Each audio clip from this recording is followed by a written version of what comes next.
Hello friends, இன்றைக்கி நாம் இந்த வீடியோவில் ரொம்பவே சுவையான மணமான காலிஃப்ளவர் வறுவல் எப்படி செய்கிறதுன்னு பார்க்க போகிறோம். ரொம்பவே ஈஸியாக செஞ்சிடலாம், 10 நிமிஷத்தில் செஞ்சிடலாம். நல்ல நான்வெஜ் டேஸ்ட்டில் இருக்கும். நீங்கள் ஒரு முறை வீட்டில் எப்படி ட்ரை பண்ணி பார்த்துட்டு எப்படி இருக்குன்னு சொல்லுங்கள். வாங்க ஃப்ரெண்ட்ஸ், எப்படி செய்கிறதுன்னு பார்க்கலாம். காலிஃப்ளவர் வறுவல் செய்கிறதுக்கு காலிஃப்ளவரை சின்ன சின்னதாக கட் பண்ணி நல்லா சுடு தண்ணியில் உப்பு மஞ்சத்தூள் போட்டு நல்லா கழுவி எடுத்து வச்சுருக்கோம். ஒரு கடாயை அடுப்பில் வச்சுக்கலாம். ஒரு 3 ஸ்பூன் அளவுக்கு எண்ணெய் விட்டுக்கலாம். தாளிக்கிறதுக்கு ஒரு அரை ஸ்பூன் அளவுக்கு சோம்பு சேர்த்துக்கலாம். சோம்பு நல்லா பொரிஞ்சிருச்சு. ஒரு பெரிய வெங்காயம் குட்டி குட்டியாக கட் பண்ணி வச்சுருக்கோம், அதையும் சேர்த்துக்கலாம்.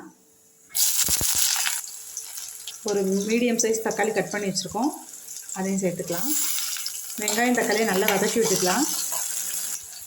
கொஞ்சமாக கருவேப்பிலை சேர்த்துக்கலாம். வெங்காயம் தக்காளி நல்லா வதங்கட்டும்.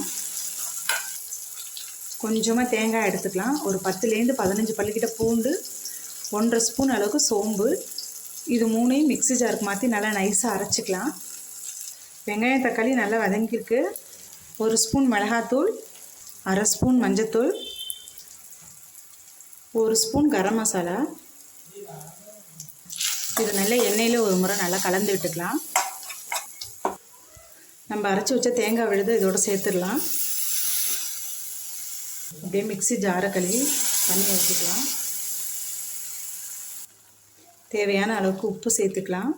காலிஃப்ளவர் க்ளீன் பண்ணுறப்போ 1 ஸ்பூன் உப்பு சேர்த்துருக்கோம், அதனால் பார்த்துட்டு அதுக்கேற்ற மாதிரி சேர்த்துக்கோங்க. இப்போ நல்லா ஒரு முறை கலந்து விட்டுக்கலாம்.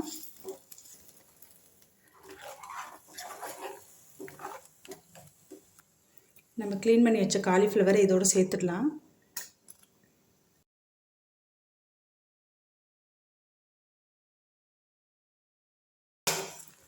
நல்லா ஒரு முறை கலந்து விட்டுக்கலாம். ஒரு 5 நிமிஷம் மூடி போட்டு வேக வச்சுக்கலாம். இப்போ ஓப்பன் பண்ணி பார்த்துடலாம். நல்லா காய் வெந்திருக்கு. இதில் கொஞ்சமாக மல்லித்தழை தூவிக்கலாம். இப்போ ஸ்டவ் ஆஃப் பண்ணிக்கலாம்.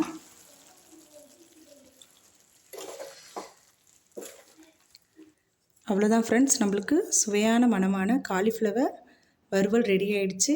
இதே மாதிரி நீங்களும் வீட்டில் ட்ரை பண்ணி பார்த்துட்டு எப்படி இருக்குன்னு கமெண்ட் பாக்ஸில் கமெண்ட் பண்ணுங்கள்.